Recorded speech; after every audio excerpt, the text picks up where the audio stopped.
வணக்கம். இன்றைக்கி ஜானஸ் கிச்சனில் ஹோம்மேட் பாதாம் மிக்ஸ் பவுடர் செய்யலாம். நான் ஒரு பாத்திரத்தில் கொஞ்சமாக தண்ணி கொதிக்க வச்சுருந்தேன். அது நல்லா கொதிச்சிட்ருக்கும் போது நான் இந்த பாதாம் பருப்பு 100 கிராம் அளவுக்கு போட்டு உடனே ஸ்டவ்வை ஆஃப் பண்ணிடுறேன். அந்த தண்ணியிலே ஒரு 10 நிமிஷத்துக்கு அந்த பாதாம் பருப்பு இருக்கட்டும். அதுக்கப்புறம் அதை வடிகட்டிக்கலாம்.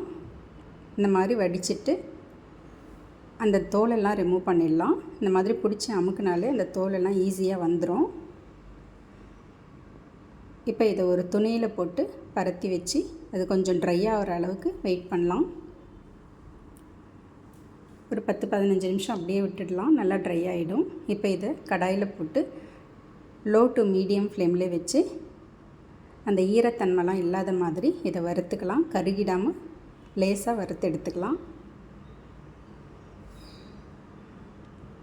இப்போ இந்த அளவுக்கு வறுத்தா போதும். இப்போ இதை நல்லா ஒரு தட்டில் போட்டு ஆற வச்சுக்கலாம். இது ஆறட்டும். அதுக்குள்ளே ஒரு மிக்ஸி ஜாரில் நான் சர்க்கரை எடுத்திருக்கேன். இனிப்புக்கு தகுந்த மாதிரி எடுத்துக்கலாம். நான் 100 கிராம் பாதாம் பருப்புக்கு 150 கிராம் சர்க்கரை எடுத்திருக்கேன். அதில் ஒரு 5 ஏலக்காவும் கொஞ்சமாக மஞ்சள் தூளும் போட்டு நல்லா பவுடர் பண்ணிக்கிறேன். இப்போ இந்த பாதாம் பருப்புலாம் நல்லா ஆறிடுச்சு. அதையும் அதில் சேர்த்து கலந்து விட்டு நல்லா நைஸாக பவுடர் பண்ணிக்கிறேன்.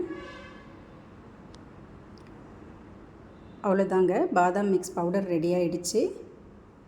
இதை ஒரு தட்டில் கொட்டி நல்லா ஆற வச்சுக்கலாம். இந்த மாதிரி ஆற வச்சுட்டு இதில் பொடி பொடியாக கட் பண்ண பாதாம் பருப்பும் முந்திரி பருப்பும் சேர்த்துக்கிறேன். சேர்த்துட்டு அதையும் நல்லா கலந்து விட்டுக்கலாம். இது நல்லா ஆறுனதும் இதை ஒரு பாட்டிலில் போட்டு ஸ்டோர் பண்ணி வச்சுக்கலாம். இந்த பாதாம் ரெடி மிக்ஸை நம்ம ஃப்ரிட்ஜில் வச்சு 1 மாதம் வரைக்கும் ஸ்டோர் பண்ணிக்கலாம். இப்போ ஒரு பாத்திரத்தில் 300 ml அளவுக்கு பால் சேர்த்துருக்கேன். அதை லோ டு மீடியம் ஃப்ளேம்லேயே வச்சு ஓரளவு சுண்டி வர அளவுக்கு காய்ச்சிக்கலாம். ரொம்ப சுண்ட வேணாம். நல்லா லோ டு மீடியம் ஃப்ளேம்லேயே வச்சு இந்த பாலை காய்ச்சி எடுத்துக்கலாம். இப்போ இந்த அளவுக்கு சுண்டி வந்துடுச்சு.